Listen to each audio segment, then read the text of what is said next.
In this video, we're going to have a look at how we can integrate algebraic fractions. The sorts of fractions that we're going to integrate are like these here. Now, superficially, they all look very similar, but there are important differences which I'd like to point out. When you come to tackle a problem of integrating a fraction like this, it's important that you can look for certain features. For example, in this first example, in the denominator, we have what we call two linear factors. These two linear factors are two different linear factors. When I say linear factors, I mean there's no x squareds, no x cubed, nothing like that in it. These are just of the form ax plus b. Linear factors, a constant times x plus another constant. So we have two linear factors here.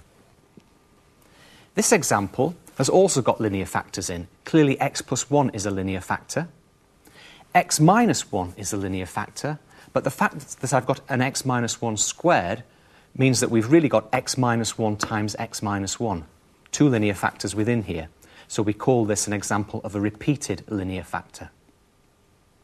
Linear factors, repeated linear factors.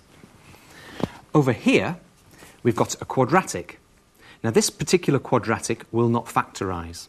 And because it won't factorise, we call it an irreducible quadratic factor. This final example here has also got a quadratic factor in the denominator, but unlike the previous one, this one will in fact factorise, because x squared minus 4 is actually the difference of two squares, and we can write this as x minus 2, x plus 2. So whilst it might have originally looked like a quadratic factor, it was in fact two linear factors. So those are one of the important things we should be looking for when we come to integrate quantities like these, whether we've got linear factors, repeated linear factors, irreducible quadratic factors, or quadratic factors that will factorise. Something else which is important as well is to examine the degree of the numerator and the degree of the denominator in each of these fractions. Remember, the degree is the highest power. So, for example, in the denominator of this example here, if we multiplied it all out, we'd actually get a highest power as 3, because when we multiply the first terms out, we'll get an x squared, and when we multiply it with the second bracket x plus 1, we'll end up with an x cubed. So the degree of the denominator there is 3. The degree of the numerator is 0, because we can think of this as 1x to the 0. In the first case, we've got an x to the 1 here, so the degree of the numerator there is 1. And if we multiply the brackets out, the degree of the denominator will be 2. We'll get a quadratic term in here.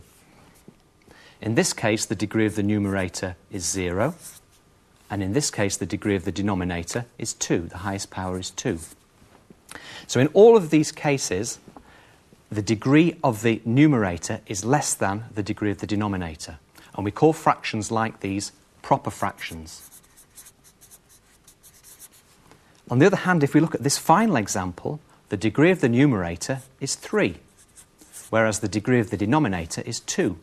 So in this case, the degree of the numerator is greater than the degree of the denominator, and this is what's called an improper fraction. Now, when we start to integrate quantities like this, we'll need to examine whether we're dealing with proper fractions or improper fractions, and then, as I said before, we'll need to look at all the factors in the denominator. We'll also need to call upon techniques in the theory of partial fractions. There is a video on partial fractions, and you may wish to refer to that if necessary.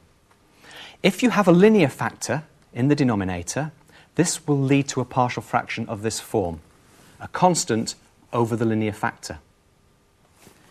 If you have a repeated linear factor in the denominator, you'll need two partial fractions, a constant over the factor and a constant over the factor squared. Finally, if you have a quadratic factor which is irreducible, you'll need to write a partial fraction of the form a constant times x plus another constant over the irreducible quadratic factor. So we'll certainly be calling upon the techniques of partial fractions. We'll also need to call upon lots of techniques in integration. And I'm just going to mention just 2 or 3 here which we'll need to use as we proceed through the examples. A first crucial result is the standard result, which says that if you have an integral consisting of a function in the denominator and its derivative in the numerator, then the result is the logarithm of the modulus of the function in the denominator. So, for example, if I ask you to integrate 1 over x plus 1 with respect to x, then clearly the function in the denominator is x plus 1, and its derivative is 1, which appears in the numerator. So we have an example of this form. So the resulting integral is the logarithm of the modulus of the function that was in the denominator, which is x plus 1, plus a constant of integration. So we will need that result very frequently in the examples which are going to follow. We'll also need some standard results, and one of the standard results I will call upon is this one. The integral of 1 over a squared plus x squared is 1 over a inverse tan of x over a plus c. Results like this can be found in tables of standard integrals. Finally, we'll need to integrate quantities like this, and you'll need to do this probably using integration by substitution. An integral like this can be worked out by making the substitution u equals x minus 1, so that the differential du is du dx dx, which in this case is du dx will be just 1, so du is dx. And that integral then will become the integral of 1 over u squared du. 1 over u squared is the same as the integral of u to the minus 2 du, which you can solve by integrating, increasing the power by 1 to give you u to the minus 1 over minus 1 plus a constant of integration. This can be finished off by changing the u back to the original variable x minus 1, and that will give us x minus 1 to the minus 1 over minus 1 plus c, which is the same as minus 1 over x minus 1 plus c, which is the result I have here. So what I'm saying is that throughout the rest of this unit, we'll need to call upon lots of different techniques to be able to perform the integrals, as we shall see. Let's look at a first example. Suppose we want to integrate this algebraic fraction, x divided by 2 minus x, x plus 3 dx. The first thing we do is we look at the object we've got and try to ask ourselves, are we dealing with a proper or an improper fraction, and what are the factors in the denominator like? Well, if we multiply the brackets out at the bottom, we'll find that the highest power of x is x squared. So the degree of the denominator is 2. The highest power in the numerator is 1. This is an x to the power 1. So the degree of the numerator is 1. Because the degree of the numerator is less than the degree of the denominator, this is an example of a proper fraction. Both of these factors in the denominator are linear factors. So we're dealing with a proper fraction with linear factors. The way we proceed is to take this fraction and express it in partial fractions. So I'll start with the fraction again.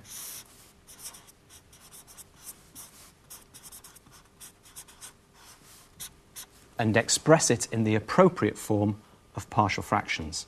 Now, because it's proper and because we've got linear factors, the appropriate form is to have a constant over the first linear factor plus another constant over the second linear factor.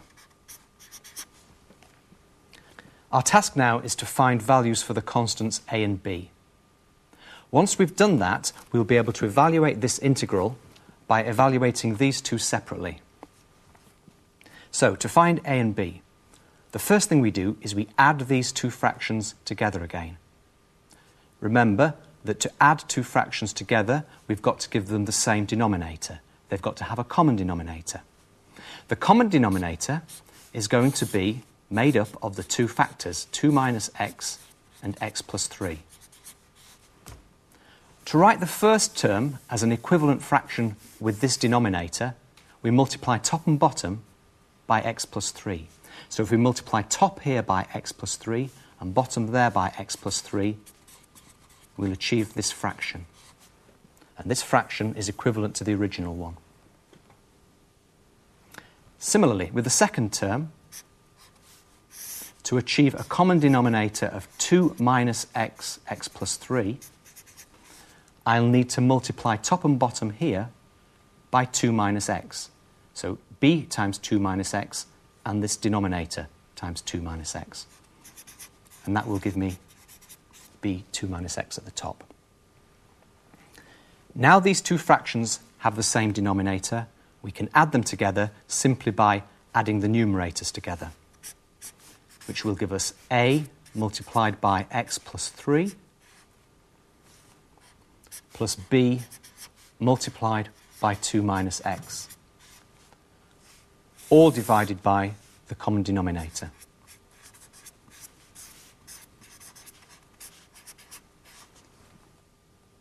What we're saying is that this fraction we started with is exactly the same as this quantity here. Now the denominators are already the same. So if this is the same as that and the denominators are already the same, then so too must be the numerators. So we can equate the numerators. If we equate the numerators, we can write down x equals a x plus 3 plus b 2 minus x. This is the equation that's going to allow us to calculate values for a and b.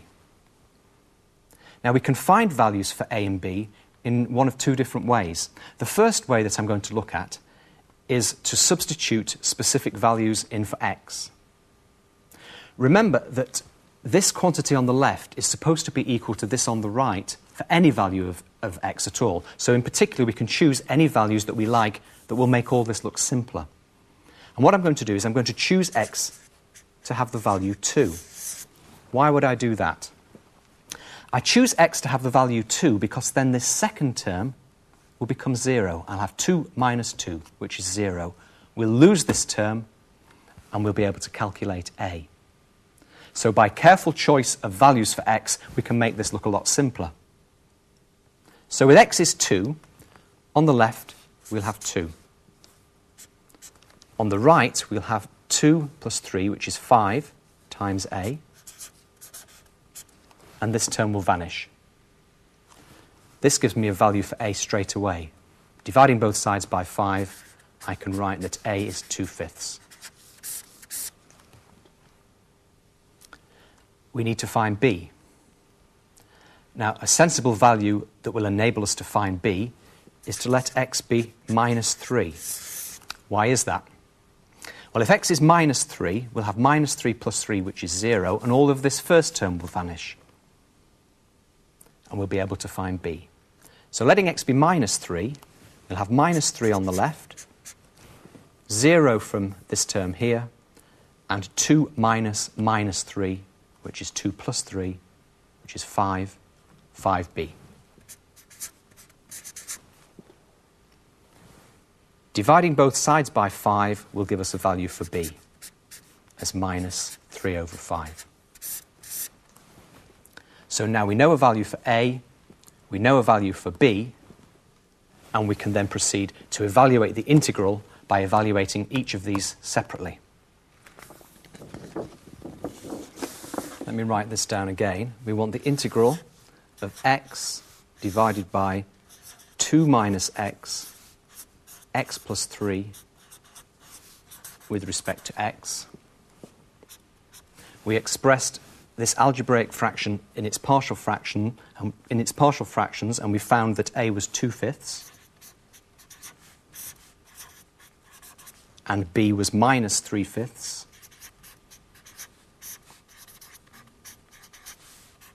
So instead of integrating this original fraction, what we're going to do now is integrate separately the two partial fractions.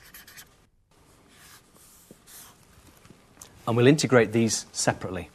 And we'll do it like this. In the first integral, we're going to take out the factor of 2/5.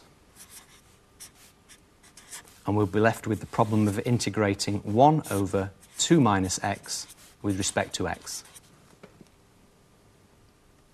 For the second, we're going to take out minus 3/5.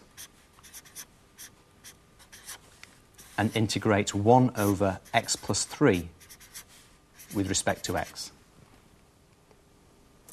So the problem of integrating this algebraic fraction has been split into the problem of evaluating these two separate integrals. And both of these are simpler than the one we started with. Let's deal with the second one first. The second one is a situation where we've got a function at the bottom and its derivative at the top, because we've got x plus 3 at the bottom and the derivative of x plus 3 is just 1, which appears at the top. So this just evaluates to minus 3/5, the natural logarithm of the modulus of what's at the bottom.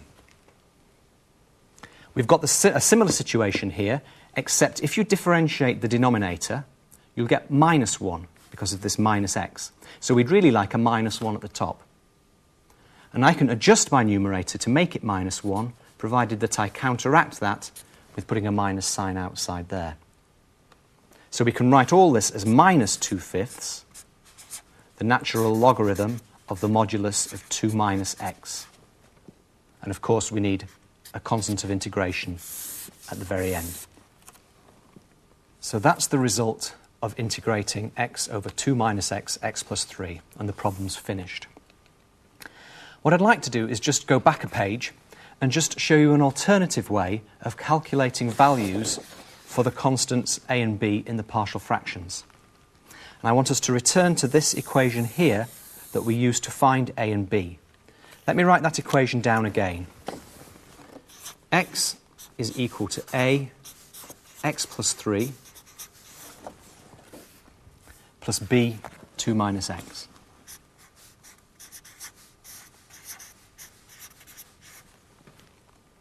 What I'm going to do is I'm going to start by removing the brackets. We'll have a multiplied by x, ax, a times 3, which is 3a, b times 2, or 2b, and b times minus x, or minus bx. And then what I'm going to do is I'm going to collect similar terms together. So you see I have an ax here and minus bx there. So altogether I have a minus b lots of x. And we've got 3a plus 2b here.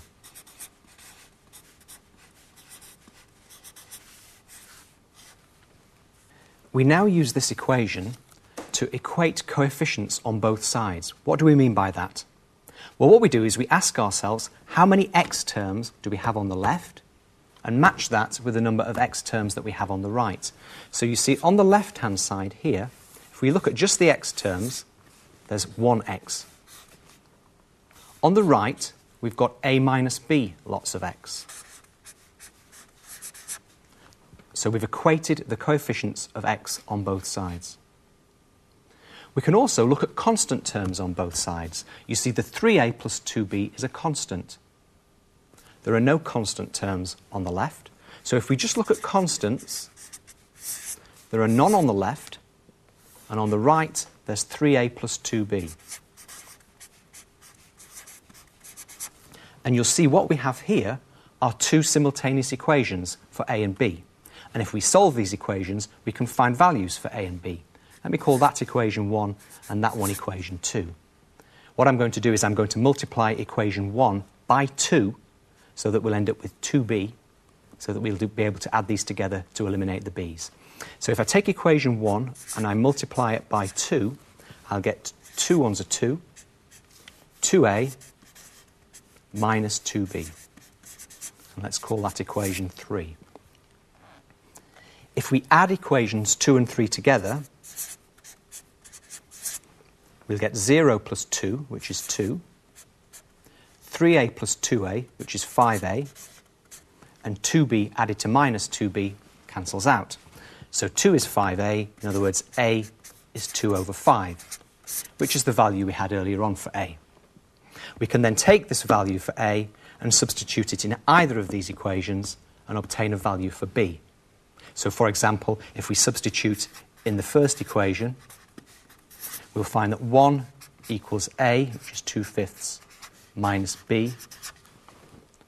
Rearranging this, b is equal to 2/5 minus 1, and 2/5 minus 1 is minus 3/5, the same value as we got before.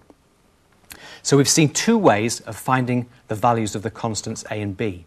We can substitute specific values for x, or we can equate coefficients on both sides. Often we'll need to use a mix of the two methods in order to find all the constants in a given problem.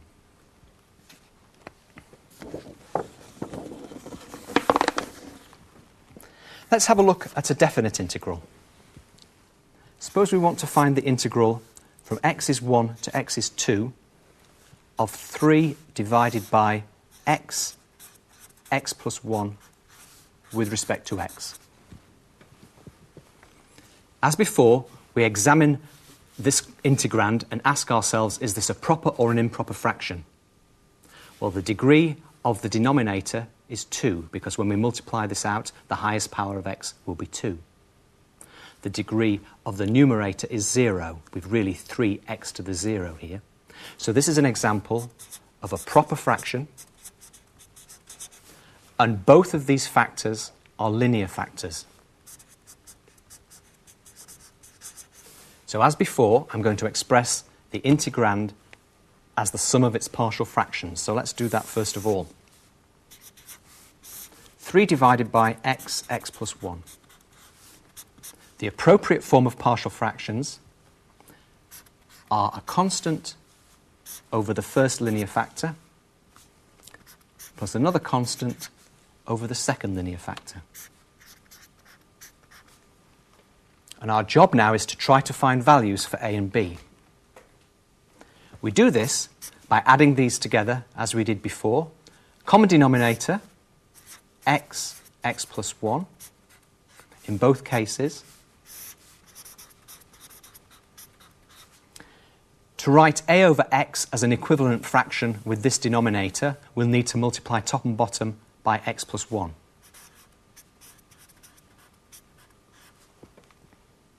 To write b over x plus 1 with this denominator, we'll need to multiply top and bottom by x.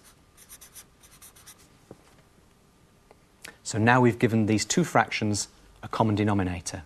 And we add the fractions together by adding the numerators and putting the result over the common denominator. So 3 divided by x plus 1 is equal to all this.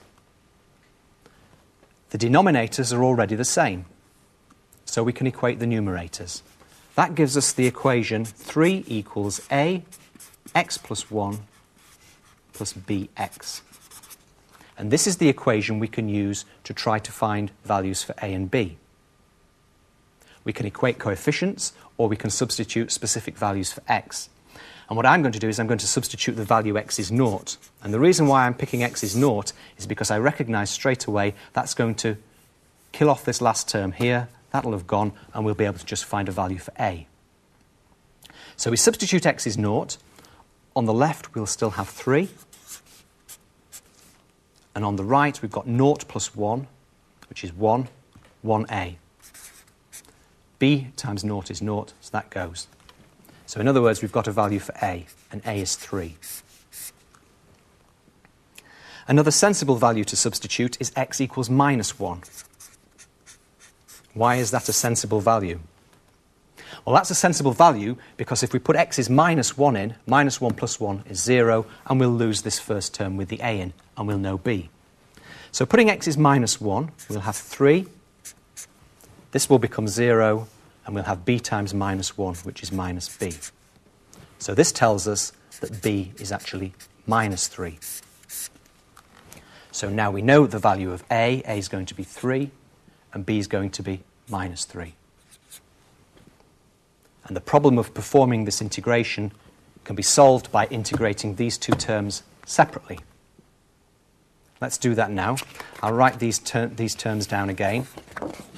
We're integrating 3 over x plus 1 with respect to x.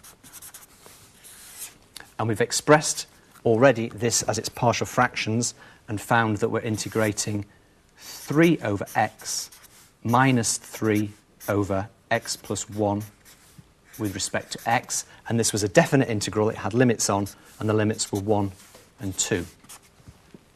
So now we've used partial fractions to change this algebraic fraction into these two simpler integrals. Now these are straightforward to finish because the integral of 3 over x is just 3 natural logarithm of the modulus of x.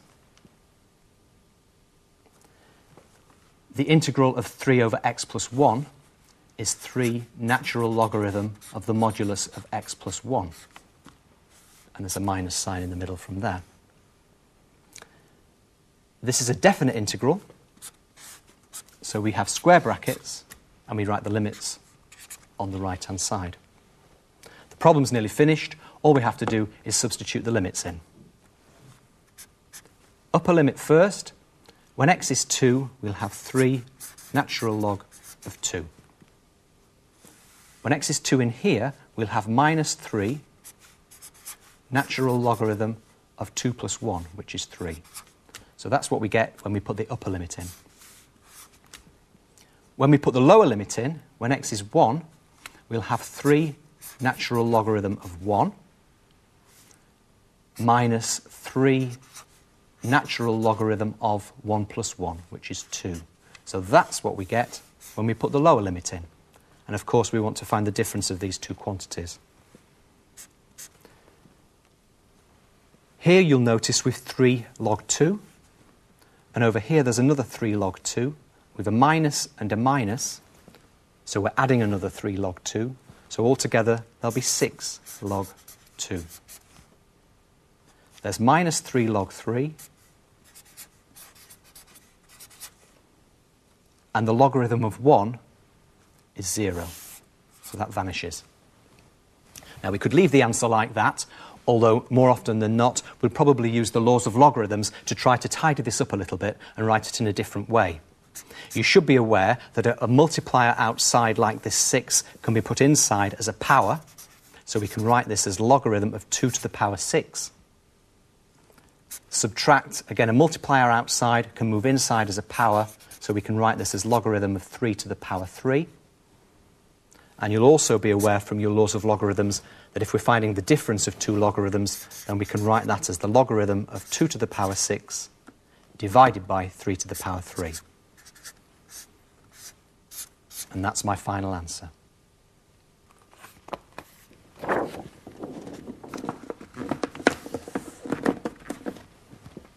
Let's look at another example in which the denominator contains a repeated linear factor. Suppose we're interested in evaluating this integral. 1 divided by x minus 1 all squared, x plus 1, and we want to integrate that with respect to x. So again, we have a proper fraction, and there is a linear factor here, x plus 1, another linear factor, x minus 1, but this is a repeated linear factor because it occurs twice. The appropriate form of partial fractions will be these.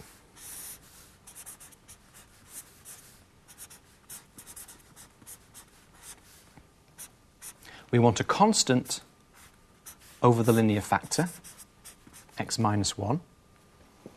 We want another constant over the linear factor repeated, x minus 1 squared. And finally, we need another constant, c, over this linear factor x plus 1. And our task, as before, is to try to find values for the constants a, b, and c.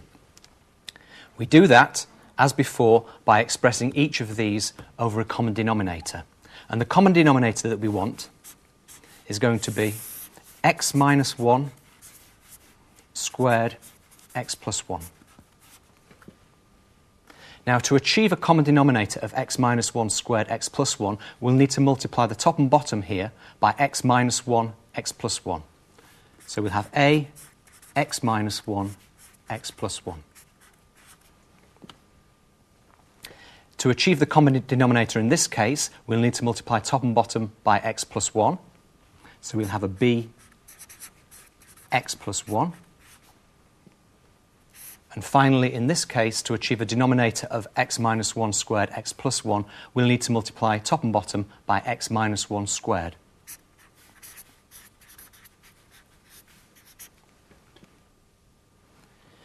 Now this fraction here is the same as this fraction here. Their denominators are already the same, so we can equate the numerators. So if we just look at the numerators, we'll have 1 on the left is equal to the top line here on the right-hand side. A, x minus 1, x plus 1,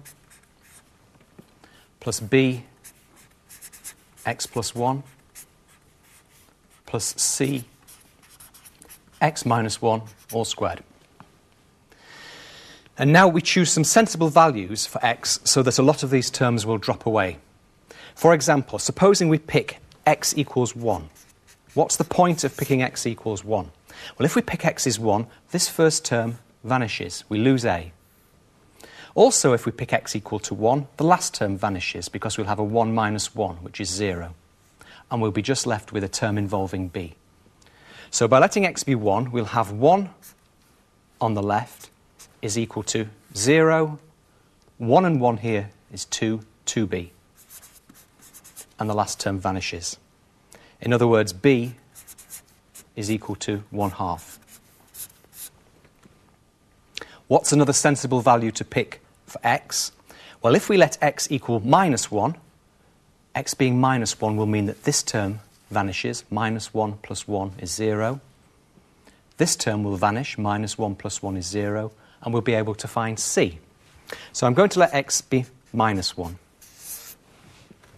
We'll still have the 1 on the left. When x is minus 1, this goes, and on the right-hand side, this term here, we'll have minus 1. Minus 1 is minus 2. We square it, we'll get plus 4, so we'll get plus 4c. In other words, c is going to be 1/4. So we've got b, we've got c, and now we need to find a value for a. Now we can substitute any other value we like in here, so I'm actually going to pick x equals 0. It's a nice simple value.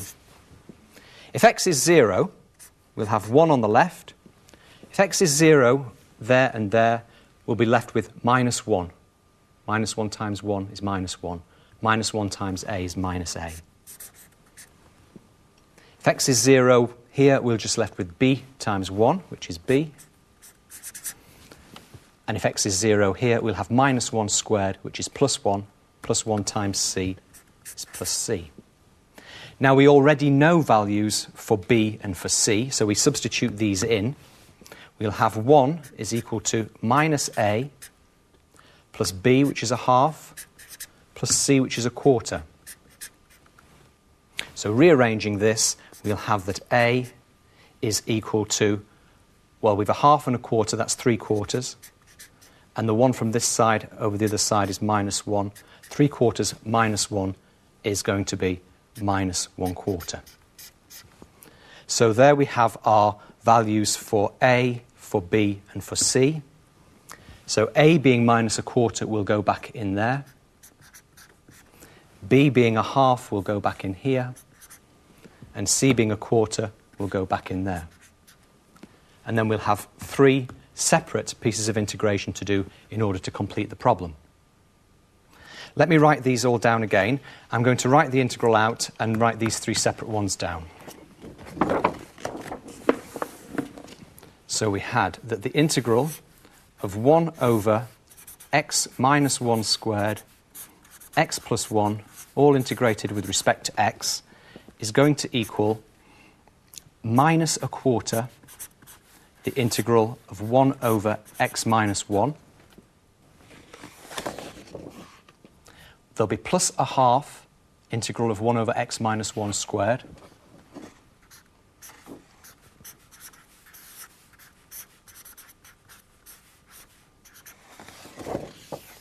And there'll be 1/4 over x plus 1.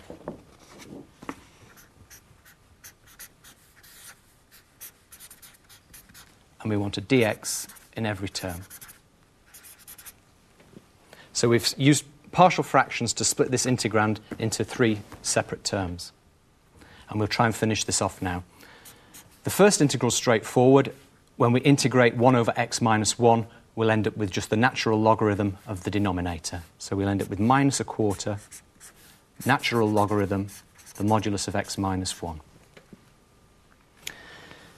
To integrate this term, we're integrating 1 over x minus 1 squared. Let me just do that separately. To integrate 1 over x minus 1 all squared, we make a substitution and let u equal x minus 1. du then will equal du dx, which is just 1 times dx. So du will be the same as dx.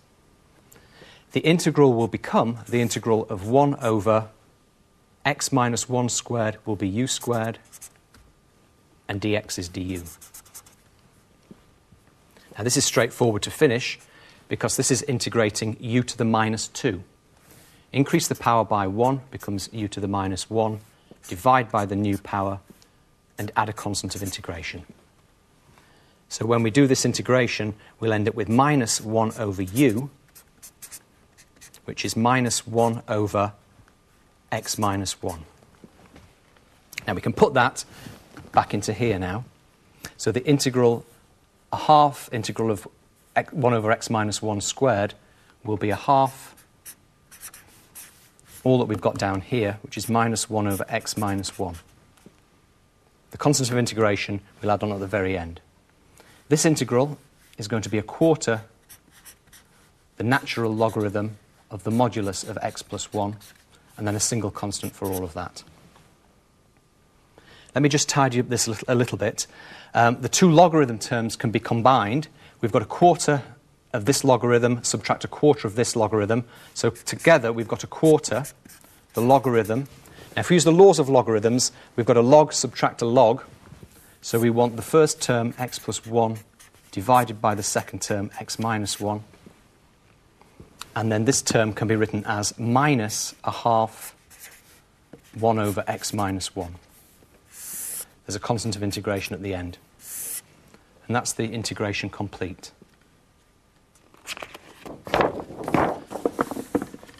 Now let's look at an example in which we have an improper fraction. Suppose we have this integral.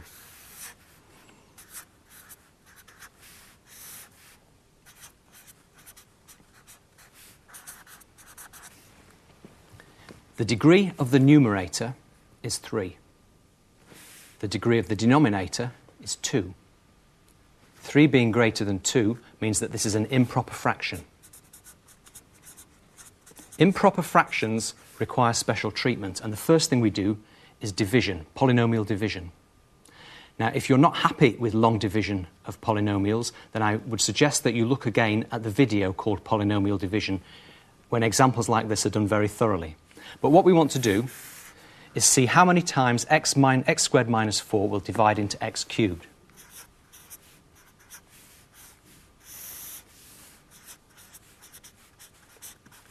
The way we do this polynomial division is we say how many times does x squared divide into x cubed. That's like asking how many times x squared will go into x cubed. And clearly when x squared is divided into x cubed, the answer is just x. So x squared goes into x cubed x times, and we write the solution down there. We take what we've just written down and multiply it by everything here. So x times x squared is x cubed. X times minus 4 is minus 4x. And then we subtract. X cubed minus x cubed vanishes. We've no x's here, and we're subtracting minus 4x, which is like adding 4x. This means that when we divide x squared minus 4 into x cubed, we get a whole part x and a remainder 4x. In other words, x cubed divided by x squared minus 4 can be written as x plus 4x divided by x squared minus 4. So in order to tackle this integration, we've done the long division, and we're left with two separate integrals to work out. Now this one's going to be straightforward. Clearly you're just integrating x. It's going to be x squared over 2. This is a bit more problematic. Let's have a look at this again. This is now a proper fraction where the degree of the numerator is 1, with an x to the 1 here. The degree of the denominator is 2. So it's a proper fraction. It looks as though we've got a quadratic factor in the denominator, But in fact, x squared minus 4 will factorise. It's in fact the difference of two squares. So we can write 4x over x squared minus 4 as 4x over x minus 2 x plus 2. So the quadratic will actually factorise. And you'll see now we've got two linear factors. We can express this in partial fractions. Let's do that. We've got 4x over x minus 2 x plus 2. And because each of these are linear factors, the appropriate form is going to be a over x minus 2 plus b over x plus 2. We add these together using a common denominator x minus 2 x plus 2, and we'll get a x plus 2 plus b x minus 2 all over the common denominator x minus 2 x plus 2. Now the left-hand side and the right-hand side are the same. The denominators are already the same, so the numerators must be the same. 4x must equal a x plus 2 plus b x minus 2. This is the equation that we can use to find the values for a and b. Let me write that down again. We've got 4x is a x plus 2 plus b x minus 2. What's a sensible value to put in for x? Well, if we choose x is 2, we'll lose the second term. So x is 2 is a good value to put in here. If x is 2, on the left-hand side we'll have 4 times 2, which is 8. If x is 2, we'll have 2 plus 2, which is 4, 4a. And this term will vanish. So 8 equals 4a. A will equal 2. And that's the value for a. What's another sensible value to put in for x? Well, if x is minus 2, we'll have minus 2 plus 2, which is 0. We'll lose this term. So if x is minus 2, we'll have minus 8 on the left. This first term will vanish. And x being minus 2 here, we'll have minus 2 is minus 4, so minus 4b. So b must also be equal to 2. So now we've got values for a and for b, both equal to 2. Let's take us back and see what that means. It means that when we express this quantity, 4x over x squared minus 4, in partial fractions like this, the values of a and b are both equal to 2. So the integral we're working out is the integral of x plus 2 over x minus 2 plus 2 over x plus 2.